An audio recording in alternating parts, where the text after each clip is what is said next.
Si igicamunsi cyiza rero bitewe n'igihe uboneye videwo ndetse n'umunsi mwiza kuri bamwe na bamwe bitewe n'aho muri, bitewe n'uko amasaha agenda asigana nyine reka ngire ni nkwifurize gukomeza kumererwa neza no kugira ibihe byiza. Iyi cano ni Kamatoki TV, jyewe ndi Nsabimana Jean Bosco, turi tariki 30 z'ukwezi kwa kane.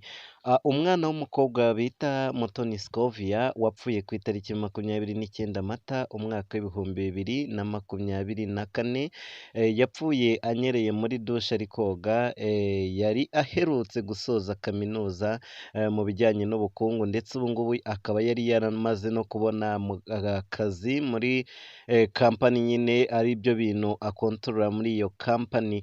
Uyu mwana w'umukobwa akaba yari umugande ariko akaba yari afite inkomoko mu gihugu cy'u Rwanda. Ubu rero akaba yaramaze kwitaba Imana kuri 29 nyine nk'uko nabikubwiye z'ukwezi kwa kane. Ubu ngubu rero abantu benshi bakaba bari kuvuga ati iruhuko ridashira kuri uyu mwana w'umukobwa wari ukiri mutoya, aho yapfuye afite imyaka 25 y'amavuko. By'umwihariko rero uyu mukobwa ni zimwe nyine mu nganda yari yaragiye akoramo, wenda kugira ngo ngende nzi kunyuriramo mu ncamake turazigarukaho ku nkuru irangira, ariko bamwe mu bantu nyine bakaba bagiye batanga ibitekerezo ku rupfu rw'uyu mwana w'umukobwa bita Mutoni Scovia, aho bagiye bavuga ati wenda bakavuga bati harebwe uburyo ki hazajya hubakwa dushe zitanyerera, zitubakishije amakaro ndetse na sima, nyine barebe uburyo ki wenda dushe zaba zubatse mu buryo bwiza, kuko ngo buriya dushe bakoze ubushakashatsi hirya no hino ku isi basanga ni zimwe mu zitwara ubuzima bw'abantu benshi cyane. Babonye naho haberamo impanuka nyinshi cyane, ngira ngo nawe ujya ubibona kenshi yuko hari igihe ujya ushaka kunyerera muri dushe ariko Imana ikakuramira. Rero nazo ni zimwe mu zitwara nyine ubuzima bw'abantu. Uru rupfu rero rw'uyu mwana w'umukobwa bita Mutoni Scovia rwababaje abantu benshi cyane, ndetse bagenda banasaba nyine ko hakorwa icyo kintu nyine kijyanye n'ubuvugizi nyine ku bijyanye n'abubaka amadushe agiye atandukanye.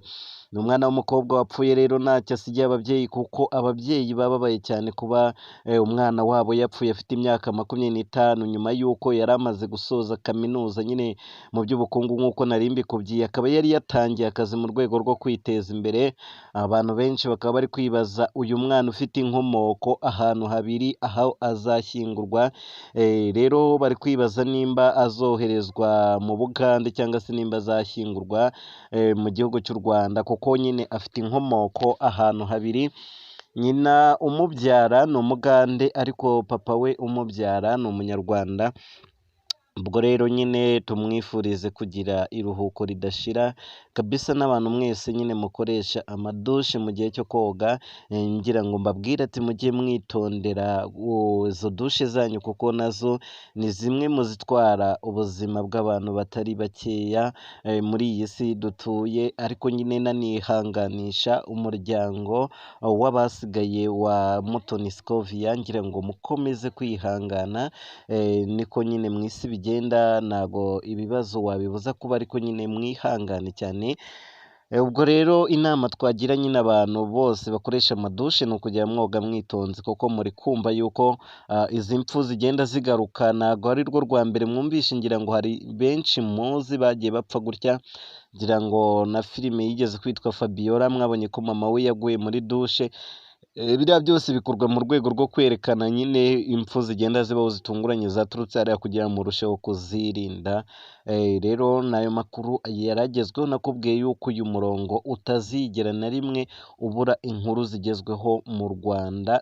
N'ako kanya mbega nyine bikiba duhita tubimenya natwe tukabiguhereza. Nimba nawe ari ubwa mbere rero wari ugeze kuri uyu murongo, icyo nagusaba ni ugukanda subscribe ku kajambo k'iburyo, ukibuka no gukanda notification ku nzogera kugira ngo ujye uba uwa mbere ubona amakuru uko agezweho buri kanya.